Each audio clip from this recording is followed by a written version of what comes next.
美国跟日本的领袖啊，川普也跟高市早苗通话啊。高市早苗说，川普说明跟习近平电话会谈的内容啊，就是简报一下了啊。那另外呢，这个川普打电话给高市早苗，那么两个人有没有谈到台湾有事的争议呢？高市早苗说，这是跟外交有关，不便透露哦，不讲，有没有都不讲啊。那大陆的学者说，川普跟习近平昨天晚上通电话，对高市早苗是一个打击哦。那另外呢，这个川普在他的事后文章也说，又提到重提G2，哦，这蛮重要的，就是全世界只有我们两个大国，其他都是小咖，这是我们两个就说了算哦，我们就决定全世界的大事了啊。所以呢，这个是不是要管教叛逆少女啊？叛逆少女是谁啊？那当然，我想讲的是高市了哈。那另外呢，这个川普跟习近平的热线，习近平这个没有挺台湾有事论吗？啊，就是川普并没有挺这个台湾有事的，说啊高市早苗找得很好啊，跟习近平讲，你不要对这个不要介意啊，高市就算了，说没有讲，所以呢，东京很错愕，日本很尴尬，东京觉得说你川普打电话给习近平，总要提一下支持一下日本啊，跟日本算了，不要再搞了哈，等等哈。那共同社说 G20 日本跟中国没有接触。事实上，事先就知道了。日本想安排李强跟高市早苗这个接触。事实上，在韩国的时候，习近平都跟高市接触，那个时候高市刚当选，但 G20 没有。当然，最近这个气氛不好。那他们说高市呢也没有带中文的口译，也知道不会见面的，所以也不需要带个翻译，多带个翻译干嘛呢？哦，就跟不见的哈。所以呢，但是高市说他跟中国的对话是开放的，随时可以对话。问题是中方不要跟他对话哈。怎么样化解？大陆外交部说，承认中国是唯一的合法政府，不要再扯台湾了，就是台湾哦，是中华人民共和国中国领土不可分割的立场，不能把我们分出去。什么这个有事那个有事哦，不可以有事哦。那另外呢，说中国大陆把台湾有事、中日的关系闹到联合国了，所以 Bloomberg 说北京要施压全球选边站，到时候联合国大会表决。看你谁赢，日本赢还是我赢？哦，那另外呢，但是呢，高市早苗民调很高啊，72%。哦，就小笠原说，到底他的言行是不是稳定是关键哦，就开始高，这是蜜月期嘛，以后不一定哦，讲的是这个东西了啊。那另外呢，这个台日交流协会哦，央视也发文警告说，台湾是软骨头，媚日哦，没有吃日本料理啊等等哈，老沈也吃了哈。那这个老沈学赖清德今天也吃同样的东西，到278块啊，多少钱？278块啊，1个小时4000个人按赞啊！好，那么中共官媒说台日交流协会媚日，林佳龙说这是赞良语，不知道他在讲什么啊？我们看一下。这次通话是在日本首相高市早苗的台湾有事、中日关系紧张之后发生。台湾是这次习近平的沟通重点。两份声明凸显美中各自想强调的重点不同。而就在川习热线之后，川普台湾时间周二也主动致电高市早苗。高市通话之后强调两人关系好，其他不愿多谈。至于中日关系恶化之际，日本防卫大臣小泉进次郎周日视察与台湾邻近的冲绳县与那国岛，他说飞弹部署正如预期进行。与那国駐屯地への配備を計画している中距離地対空誘導弾部隊、こちらは島の安全を守るための部隊であり。大陆外交部同一天回应，这是刻意制造地区紧張。大陸央視更是不斷凸顯沖繩居民憂心忡忡。それを日本政府は全く分かってない。もうとにかく全てその都合の悪いところは沖縄に押し付けると。香港特首李家超也首次就中日关系恶化回应，强调与日本交流必须符合港人利益，将支持中国对日本的外交政策。好，那么教育怎么看？到底现在高市啊等等，到底怎样？当然，高市早苗，我觉得她这个算是女性政治人物的典范哦，尤其是她在跟各国领袖之间的这些相处的过去，让大家觉得说，一改这个日本过去传统这个比较保守型的外交性格，那我觉得高市她创造了一个新的一个外交的这种关系。那尤其是川普他力挺他的这种表现，从当时的一张合照大家可以看得出来，川普坐在椅子上，高市坐在这个椅背上，这个两个人的这个亲密的程度，我觉觉得说，可以这个领袖之间也可以这样相处的非常的好。那再加上习近平打电话给这个川普之后，川普又马上打电话给高市早苗说，无论如何我都一定会挺你的。所以我觉得这样子的感觉，让我们觉得说高市早苗他是有底气的。一方面有川普的力挺，一方面有日本民众72%的民调支持，所以当然高市早苗他可以坚持台湾有事就是日本有事，这也是台日关系一直以来这个长久持续一个稳定的基础，从小英总统到赖清德总统一直以来所奠定下来的。所以我觉得到目前为止，当然台湾也会同样的回馈日本嘛，不管我们是去日本旅游，或是用各种方式这个沈大佬吃日本料理，对不对？那日本的很多好朋友他们也来台湾，所以我觉得这样的互动才是这个台日友好一个正常的互动。我们也希望跟中国有这样友好的互动啊。如果中国也同意台湾这个领袖之间的见面，然后有一个对等这个尊重的一个交流，那我觉得也是很好的事情啊。来我看，现在这个川普跟习近平通电话，我相信刚刚赖香林委员在讲昨天晚上大家都很紧张，你们讲什么？会不会要把台湾问题搬出来谈？在釜山见面的时候没有谈。那川普在飞机上记者问，他也讲 Taiwan is Taiwan， 是不是有变？那观众朋友，釜山会谈没有谈台湾，然后约好了明年4月在北京要见面。那中间为什么打这个电话？新华社的报道讲因为这个可以拿来判断的。新华社讲说，国家主席习近平跟美国总统特朗普通电话。一般如果是其他国家要求，他会写应对方邀约，所以从这边可以看得出来。那当然，这个电话应该是习近平要求要打的。那为什么？很简单，就是台湾问题跟日本问题。因为在釜山之后，就是发生了11月7号高市首相的台湾有事言论在日本的国会。那当然跟刚刚前面2段我们谈得非常仔细的中国方面希望让大家知道说，他有谈到台湾问题，还有希望要克制日本。可是，在习近平的整个发文的内文当中，甚至还有一些这是外交事务的专家认为说，这一篇可能不是这个川普自己发的，因为川普的发言常常会有全大写，会有比较直接的言论。这一篇看起来很小心，他要到他要的东西了，他要到了黄豆了，他要到了什么东西的时候，他不想再多讲话了。4月以前不会说，可是进展到今天一早。他马上变成是他主动打电话，因为这个高市早苗刚刚已经开记者会了给日本的媒体访问，他说是美方川普总统要跟他说明就是跟习近平谈的什么。所以如果没有后面这一段，看来这个高市是被习近平不喜欢的，照片就不秀了，以前都秀过了，有没有？习近平是牵着他的手，还弄他的手背了，有没有？这是我的嘎迪浪，这是我的小妹妹，你可以随时打电话给我。那今天高市在记者会当中要跟大家讲这一段。那观众朋友很简单刚刚我们在谈。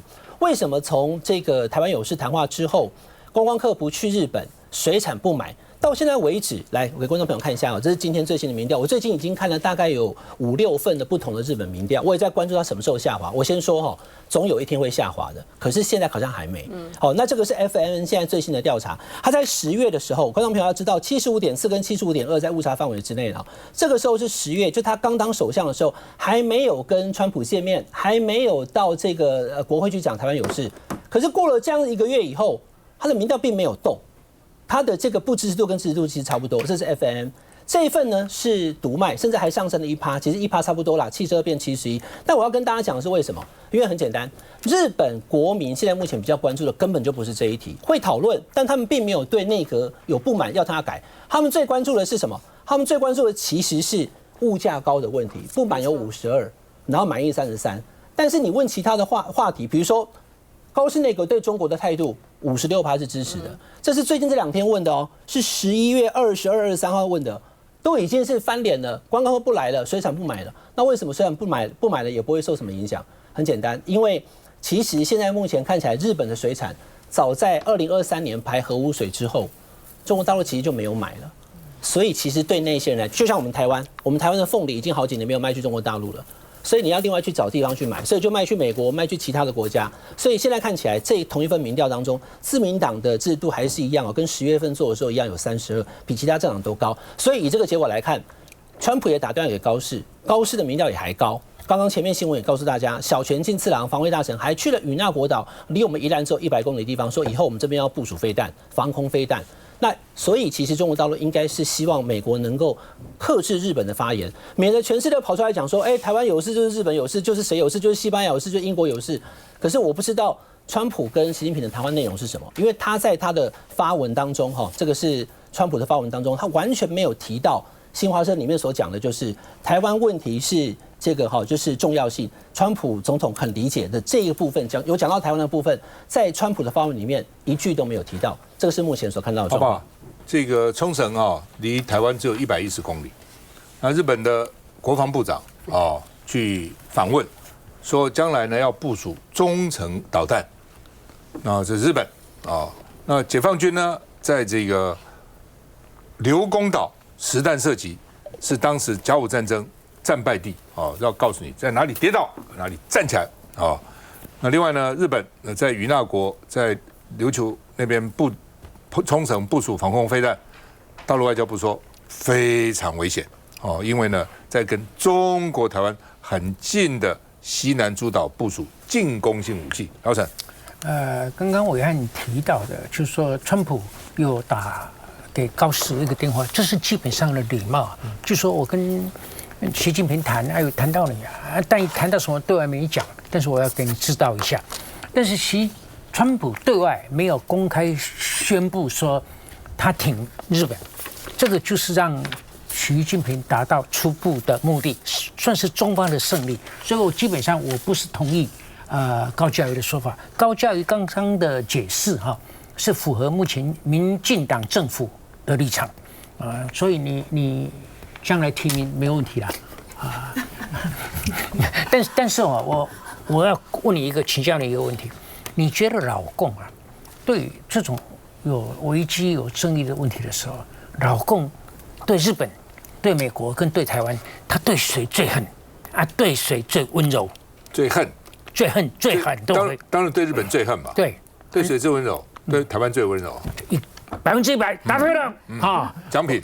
我跟你讲回答一张，因为像高市早苗这种谈话，他讲得好，辉达股票1张，这太好了，1张不得了，1张就6000块我跟你讲这个如果美国总统讲类似高市早苗的话，有问题没有？没有问题。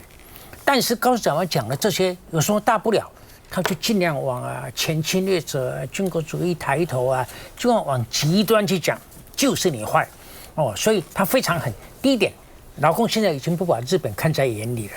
第二点呢，他打日本是打给美国人看的，你就是老美的帮手嘛，你是他狗腿我这狗腿好打一下，也就是打给你美国人看。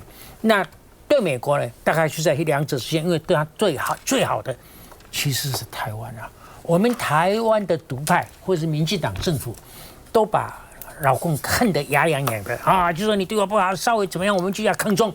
其实老共对台湾其实除了飞机绕一绕、船舰绕一绕，但是老共的解释是我绕给老美看的跟郑丽文相反的，郑丽文是说是来保卫台湾的，那这个也是两个极端。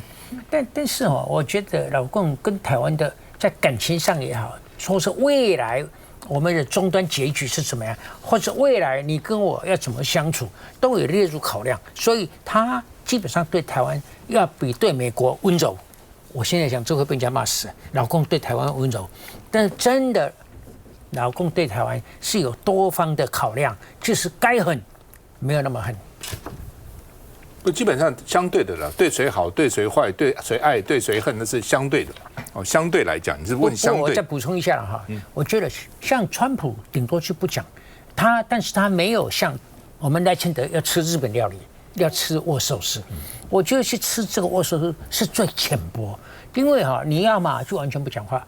但是呢，我们真的有讲一点内容的是外交部，外交部说看不出来这高市早苗有要协防台湾的意思这个到底是不是应该要这样讲？讲了也等于白讲我认为我们完全没有对这件事情，我们是这件事情这个漩涡里面的主要重中之重没有台湾不会有这些事情人家你不要装无辜你不是说人家凭空打起来了，你台湾没事，你要讲一下。你们如果看我2个礼拜前的脸书，我有讲美中无事，台湾就无事。你看现在美中无事所以给你保证台湾无事。基本上如果台湾有事，日本有事，全世界都有事。日本有事，美国就有事。对，因为它有安保条约嘛，美国也有事，全世界就有事。它是一步来的。所以老公在这个时候一定要把它遏制下来。什么我有事，你有事我有事，你也不能有事我有事是我家的事，不是你的事，一定要把它压制下来。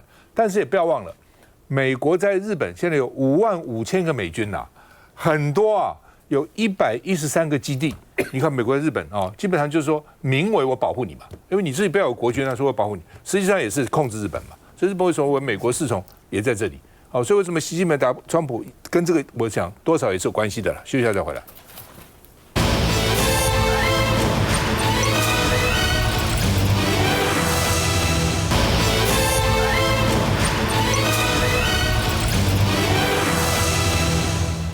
好，刘世芳说：“我并没有歧视陆配了哈，说国籍不同了，那你在台湾只能效忠中华民国啊，你要认公职只能效忠中华民国。他如果没有不是中华民国，还有其他国籍不行啊。那国民党说你这个延伸了外国定义嘛？中华人民共和国是外国吗？我们宪法不能还是外国啊？刘世芳说，国际法对各国同等规定，所以对中华人民共和国也是一样的规定。”国民党说这是践踏宪法，刻意搞事，让台湾出事哦。因为刘世芳说两岸的国籍不同了哦。那另外呢，就变成两国论了哦。那刘世芳说现在改口了，不说两国论了，说特别的国家，要把特别的国家排除掉哦，才是标签化哦。为什么你国籍法要把特别的国家排除呢？特别国家也算是外国，他意思讲不能够把大陆排除，因为国民党想修国籍法排除，就是大陆的不算外国啊，说这个才是标签化啊。那另外呢，这个说中华民国立委自己称台湾国，说忘了在国父遗像前面宣誓要恪遵宪法，那宪法不就是中华民国宪法吗？那所以呢，他说他愿意住在台湾国的桃园市，王一川了啊，有一说他要去选市长嘛。王宏威就说：“那中华民国少了一个国会议员，因为我们的立法不叫台湾国的国会啊，你整个就少了啊。那所以刘许腾说，最近民进党在大吃中华民国自助餐，选举是吃得很爽。那平常又说自己是台湾国啊。那王一川说什么中华民国？我就是台湾国立委。你王宏威敢不敢去中国喊我是中华民国立委？你只敢在台湾喊，你敢去大陆喊吗？为什么不敢？马英九跟习近平见面的时候，牌子还写中华民国总统了。我想伟汉最清楚嘛，有什么不敢讲的？我讲你把我抓了，把我关了。那另外呢，这个刘世芳说，把那个小菊书了，就讲打仗的时候那个要怎么样办那个书丢掉了，是有公主病了。那大家讲这跟公主病有什么关系？刘世芳说是要大家不要视而不见啦。那么因为他说要不然就是公主病，要不然就是王子病。为什么把它丢到垃圾桶？不应该这样。那另外呢，所以他们说你有公主病有王子病，那别人就说那你是太后了那另外李明玄说我没有让他丢啊，我只是泡面而已，盖泡面而已另外呢，这个卓仁泰说我们主要是让国人有更好的安全意识，所以要普发每户发一份这个小菊书，我们看一下。基法的规定是针对中华民国以外的任何国家，都是同样的规定来处理。再次重申，规定就是规定，因为前一天针对放宽陆配参政权，刘部长这一席话引发争议。中华民国跟中华人民共和国是分属于两个不同的国籍。言下之意，其两岸分属两国就被蓝营批评是蓄意挑动两岸敏感议题的政治操作。声明，请刘部长立即下台负责。中华民国的宪法就很清楚，所以因为两岸有这种特殊的关系，才会有我们制定的两岸人民关系条例。内政部长一直不愿意依照中华民国的宪法来行使政务，那当然就是绝对的不信，人民是绝对的不信任。民党立委王一川最近前往日本旅游，并在神社内的祈愿木牌绘马上写下愿望，但住所栏位他写下了台湾国的桃园中立区，引发了议论。像是国民党立委王宏威就酸说王一川是台湾国的，所以中华民国少了一位立委。对此，王一川在出席立院的程序委员会后，也罕见的留步回击。那请他们去中国喊他们是中华民国立委，敢不敢？王宏威，你去中国喊一下你是中华民国立委，敢不敢？我就是台湾国立委，有什么问题？请王宏威到中国去喊我是中华民国立委。王宏威，你去中国喊我是中华民国立委。像小牛委，那我是台湾国立委，有问题吗？我是台湾国立委有什么问题？那刘许婷，你去中国讲你是中华民国立委，讲一遍看看。刘许婷，你去中国讲你是中华民国立委，有什么问题吗？我就是台湾国立委。王一川跳针似的不断重复自己就是台湾国的立委，同时王一川还请国民党的委员到大陆去喊自己是中华民国的立委，因为蓝营质疑他应该要恪守宪法，身为立委的国家认同更不应该超乎宪法架构。因为现在立法院要修法，为什么要修法？因为我们的国际法第20条里面是这样讲的哈，中华民国的国民取得外国籍者，不得担任中华民国的公职。那观众朋友，我上次有举例了哈，我们曾经发生过就是有美国籍，那当议员，后来当立委，后来发现真的有美国籍，所以呢，他的这个立委的职务就被撤销，而且还要追回。好，那所以其实不是针对哪一个国家啦，中华人民共和国很多国家。那因为这段时间我分别访问了很多相关内政部陆委会，得到的答案是什么？就说那陆配怎么办？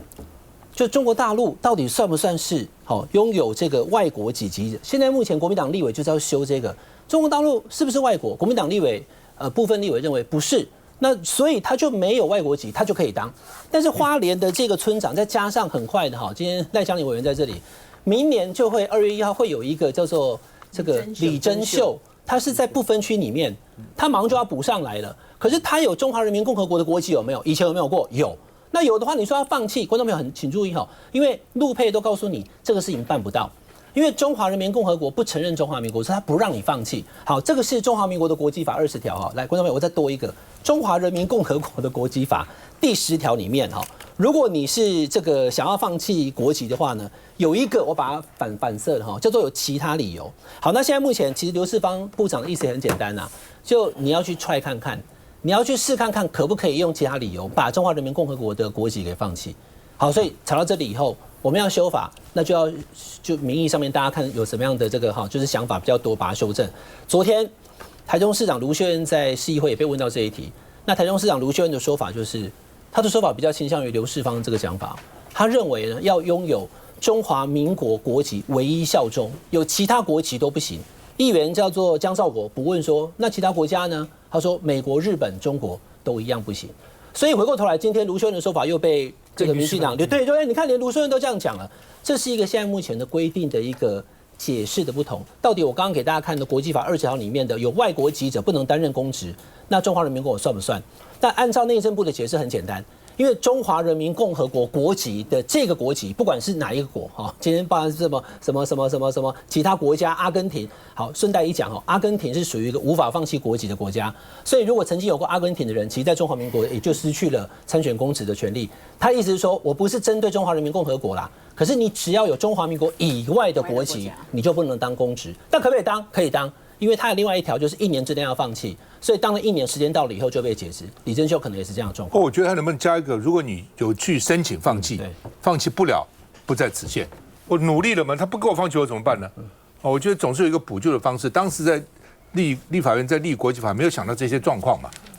所以说，因为目前为止状况非常的多了。不过刚刚暐瀚他是一种说法，秀燕他当然我不知道他在被问到的时候，他对这一题有没有充分的一个准备所以今天引起非常多的讨论。那对国民党的立场来说，我们就是锁定的，我们真的在立法院2月1号宣誓的时候，就是跟中华民国宪法来做宣誓嘛，总统也是跟中华民国宪法来做一个宣誓。所以说呢，我们因为目前为止不承认中华人民共和国，所以我们才有两岸关系条例。所以一切回归到两岸关系条例，有两岸关系条例的话。那刘世芳现在国际法是用这个方法来，他是不是使用误用了这个不同的一个法条？这个目前为止大家都有一个很大的讨论的一个空间因为今天我说实在的，卢市长这样话语一出来我会让这一件事情大家可能蓝绿之间会有另外一番的交火这绝对是我们之前在锁定，我们就是使用两岸人民关系条例的时候没有想到的。不过回到王义川的问题，这个问题就是非常的简单。一如我刚刚所提到，我觉得王义川委员